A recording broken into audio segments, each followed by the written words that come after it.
Hi viewers, welcome to my channel Avani's world.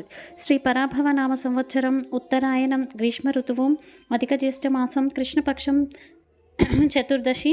ఈరోజు కృతికా నక్షత్రం, అగ్ని నక్షత్రం, సుబ్రహ్మణ్య నక్షత్రం, రుణ విమోచన నక్షత్రం అని కూడా అంటారు. ఇక సుబ్రహ్మణ్యుడు ఆరోగ్యకారకుడు, అనారోగ్యం దూరమై ఆరోగ్యాన్ని ప్రసాదిస్తాడు అన్నమాట. అదేవిధంగా అప్పుల బాధ నుండి విముక్తి కోసం, రుణ విముక్తి కోసం కూడా ఈ నామాన్ని మనం జపించవచ్చు. ఓం సుబ్రహ్మణ్యాయ నమః, ఓం సుబ్రహ్మణ్యాయ నమః, ఓం సుబ్రహ్మణ్యాయ నమః. ఎవరైతే డిఫెన్స్, ఆర్మీ, పోలీస్, అదేవిధంగా ఇంటెలిజెన్స్ బ్యూరో, సిబిఐ ఇలాంటి ఉద్యోగాల్లో చేరాలనుకుంటున్నారో వారు ఈరోజు మధ్యాహ్నం 3 గంటల లోపు సుబ్రహ్మణ్య స్వామికి కదంబ పుష్పాలతో కానీ, ఎర్ర గన్నేరు పుష్పాలతో కానీ, ఎర్ర మందార పుష్పాలతో కానీ, బంతి పూలతో కానీ పూజించండి. ఈ విధంగా ఆచరించినట్లయితే కష్టంతో పాటుగా అదృష్టం కూడా మీకు తోడవుతుంది.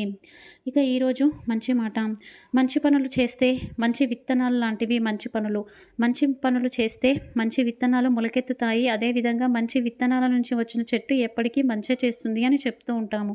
కొన్ని సందర్భాల్లో ఆ మంచి మీకు చెడు అవ్వచ్చు. ఎందుకంటే అర్హత లేని వారికి మంచి కోరుకుంటే వాళ్ళతో పాటు మీరు బాధపడాల్సిన అవసరాలు వస్తూ ఉంటాయి. మిమ్మల్ని ఎవరైనా అప్పులు అడుగుతూ ఉంటారు, సహాయం చేయమని అర్థిస్తారు. మీరు కూడా సరే సహాయం చేద్దామని మీ దగ్గర లేకపోయినా కూడా ఇతరుల దగ్గర అప్పు చేసి వారికి ఇస్తారు. ఆ అప్పు సరైన వారికి చేరనప్పుడు వారితో పాటు మీరు కూడా తప్పు చేశానే అని బాధపడాల్సిన పరిస్థితులు ఎదురవుతాయి. ఒక రైతు ఉంటాడు. ఆ రైతు పొలం దగ్గర మంచి బావి అనేది ఉంటుంది, మంచినీటి బావి. ఇంకా ఆ రైతు ప్రతినిత్యము కూడా దారి పంట వచ్చి వెళ్ళే వారికి ఆ మంచినీటిని ఇస్తూ ఉండేవాడు. అందరూ కూడా ఆ నీటిని తాగి దాహాన్ని తీర్చుకునేవారు. ఒకరోజు అనుకోకుండా ఆ వ్యవసాయ పొలంలో వరి మొత్తం కుప్పలుగా వేసి ఉంటుంది. అనుకోకుండా అగ్ని ప్రమాదానికి గురై ఆ వరి కాలిపోతూ ఉన్నప్పుడు గ్రామ ప్రజలందరూ వచ్చి నీరు పోసి కాపాడుతూ ఉంటారు.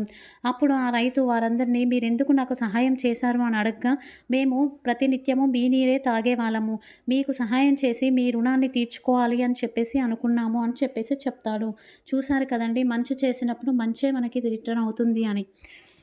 ఈరోజు మంచి మన సంప్రదాయంలో కృతికా నక్షత్రంలో గనక మొదటి రజస్వర అయితే దారిద్ర బాధలు అనేవి వస్తాయి. దానికి పరిష్కార మార్గం మనం నిన్నటి వీడియోలో చూసాము.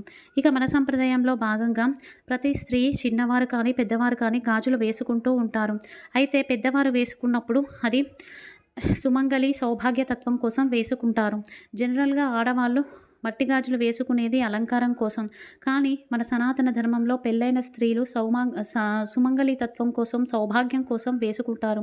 అలాంటి గాజులు విరిగిపోతే వాటిని ధరించకూడదు. ఒకవేళ గాజులు నిద్రించే సమయంలో విరిగితే ఎలాంటి దోషం లేదు. కానీ మీరు భగవంతుని పూజిస్తున్న సమయంలో గాజులు విరిగితే మాత్రం అది అపశకునంగానే భావించాలి. అదేవిధంగా వైజ్ఞానికంగా కూడా స్త్రీ గాజులు ధరించడం వలన ఏకాగ్రత అనేది పెరుగుతుంది. మగవాళ్ళతో పోలిస్తే 2 రెట్లు ఎక్కువగా స్త్రీ మెదడు పనిచేస్తుంది అని చెప్పేసి వైజ్ఞానికంగా కూడా నిరూపితమైంది. అదేవిధంగా అమావాస్య రోజు గాజులు కొనుక్కోకూడదు, ధరించరాదు. ఎవరైనా పూజ వలన మీకు అమావాస్య రోజు గాజులు ఇచ్చినట్లయితే తీసుకొని దేవుడు మందిరంలో పెట్టి మరునాడు వేసుకోండి. పౌర్ణమి రోజు గాజులు కొన్నా వేసుకున్నా ఎలాంటి దోషం కూడా లేదు. ఇంకా ఈరోజు వాస్తు పరిష్కారంలో భాగంగా ఇంట్లో పదే స్త్రీకి గర్భస్రావాలు అవుతుంటే అది వాస్తుదోషం కారణం అవుతుందా అని అడుగుతున్నారు. అది నిజమే, వాస్తుదోషం కారణం అవుతుండొచ్చు. దక్షిణ ఆగ్నేయం వైపు వాస్తుదోషం ఉన్నా, లేదంటే తూర్పు దక్షిణ భాగంలో ఇంటి బయటకి ద్వారం ఉంటే, అంటే జనరల్గా అక్కడ వంటగది ఉంటుంది, స్త్రీ ఎక్కువగా వంటగదిలోనే ఎక్కువ గడుపుతూ ఉన్నట్లయితే గర్భస్రావం అనేది ఖచ్చితంగా జరుగుతుంటుంది. తగిన జాగ్రత్తలు వహించాలి. ఇక రేపు ఉదయాన్నే పాటించవలసిన పూజ, రేపు బ్రహ్మాండ దానం పురుషోత్తమ మాసంలో చేయాలి అంటారు. బ్రహ్మాండ దానం చేయకుండా బ్రహ్మాండ పూజను ఆచరిస్తే సంతానం లేని వారికి సంతానం, గర్భవతులకు సత్సంతానం ప్రాప్తిస్తుంది. ఒక కొబ్బరిలో కాస్త రంధ్రం చేసి అందులో బియ్యం పోసి చిన్న కృష్ణుని విగ్రహాన్ని పెట్టి మరలా దాన్ని మూత పెట్టండి. దాన్ని దేవుని రూమ్లో పూజించండి. మరునాడు ఉదయం ఆ కృష్ణుని విగ్రహాన్ని అందులోంచి తీసి ఆ బియ్యాన్ని ప్రసాదంగా వండుకొని ప్రసాదంగా స్వీకరించండి. ఈ విధంగా చేసినట్లయితే బ్రహ్మాండాన్ని పూజించినంత పుణ్యఫలం ఉంటుంది. అలాగే సంతానం లేని వారికి సంతానము, అదేవిధంగా గర్భవతులకు సత్సంతానం ప్రాప్తిస్తుంది. ఈరోజు సాయంత్రం ఆచరించవలసిన పూజ అప్పుల బాధ నుండి విముక్తి కోసం ఈరోజు సాయంత్రం అమ్మవారి ముందు కానీ మహాగణపతి ముందు కానీ నెయ్యి దీపాన్ని వెలిగించి గణపతి ముందుని పూజిస్తే మహాగణపతి రుణ విమోచన స్తోత్రాన్ని పారాయణ చేయండి. ఒకవేళ అమ్మవారిని పూజించినట్లయితే కుజ రుణ విమోచన స్తోత్రాన్ని పారాయణ చేయండి. అప్పుల బాధ నుంచి విముక్తి పొందుతారు. ఇది ఈరోజు video. Thank you for watching.